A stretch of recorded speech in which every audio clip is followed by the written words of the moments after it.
Hello everyone, Espurr here. Now, what is today? We game on TC Hammerhead, where we're watching the Splatana.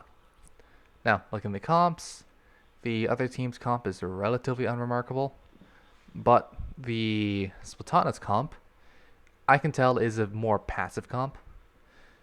Even though the brush is can be fairly aggressive, what will probably happen if the brush does do that is they'll just isolate and kill themselves. So, looking at the weapons, this team seems to want to just sit back, try to deal some chip damage, fish for a pick, and once they get something, then they'll try to actually go in. Out of the way, let's go in. Booyahs, I like to see those. Now let's see. I don't see a lot of people going to the left, but okay, sure. Yeah, it's all around fine. You're playing this fine. You can't push in because you will die to that splatling. So yeah, you just sent in shots. Yeah. I think you just got. You didn't get anything. You just got killed by the what is it, blaster. And to be fair, there wasn't really too much you could have done. So. This new maneuver is a bit interesting, a bit risky, but it pays off.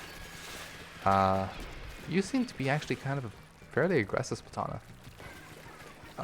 Can you get this? Okay, now you can do it.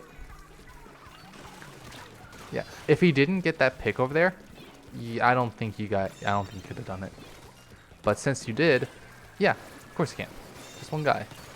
Someone's to the right. I think a Squiffer is behind you. They're probably looking at tower. Let's look at the progress. Okay, they did get the Squiffer. To be fair, it was like one guy versus like three, so yeah, it's fine. You do have your zip caster. I recommend using that right now and trying to hold the enemy back for longer. You get this guy, but you're leaking here. Yeah, you'd only be able to get that guy. You only got that guy because your teammate was there. And not only that, but you had to leave left behind. I think if you were to pop the zip caster, you would have made this push a lot stronger. Or you would have held them back a lot better. But still, you're holding them back, but still my point, I think you still could have popped the zip caster and it would have been fine. You pop it now, but I think if you were to pop it when I recommended, you'd still have a zip caster at this moment. Although you still die here. Sad. Happens. Let's see, push is done. Let's see. What can you do? The brush is trying to do something. They should back out. It is not. Yeah, they just kill themselves. Yeah. So all you can do right now is just wait. You can paint. You can prepare this area for your teammates. There is a Squiffer behind you. You know you didn't kill him, right? You get this done. What does a Squiffer do?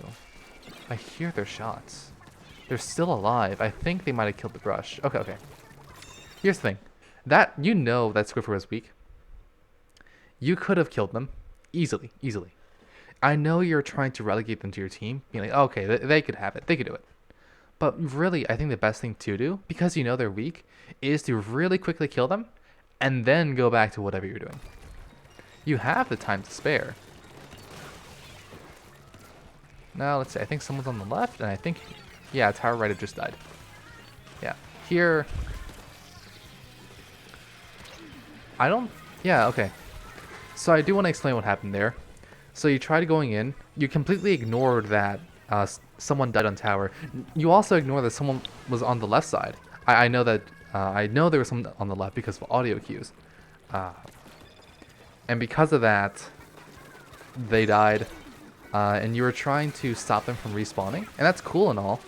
But that's not the most urgent thing at the moment. You want to make sure that people are off tower. What I'm noticing is you're playing very independently of your teammates. You are doing your own thing. You're trying to get all these kills, all these cool plays on your own. And look, I know this. I'm pretty sure this is solo queue. I know the meme is like, oh yeah, I can't trust my teammates. My teammates are bad. I gotta do everything all by myself. But that's just a meme. That's just a joke. Like, yeah, there's some truth to it. But you really need, when you, if you really want to do well in solo queue, you need to actually rely on your team. Like, this is a team game. You gotta not necessarily rely on your team, but play around your team. Help your team so they can succeed too. Let's see how well this does. Looks okay. Distracted that. You basically stood still for a bit too long and the last is able to one-shot you. Last here is a pretty good shot, I will say. Now, let's see. Once again, you're going in, kind of ignoring, one, how slow your team is, and two, whether or not your team actually wants to push in with you. Three, the fact that, you know, pushing in them was a terrible idea, because exactly what happened. Luckily, they try to push in, but your team is very good if they try to push in. There we go. Good job. I think the biggest thing though is you had like some really cool plays and all that stuff. That was nice. But I don't know how okay, not everything you did in those plays was actually relevant to the team. Certainly some they certainly were elements where they were relevant to the team. Like you spawn camping them for your first push. That was pretty relevant. But at some point your that strength just became weaker and weaker. And as the game proceeded further and further, I could see very clearly that you were not considering your team at all in any of your actions.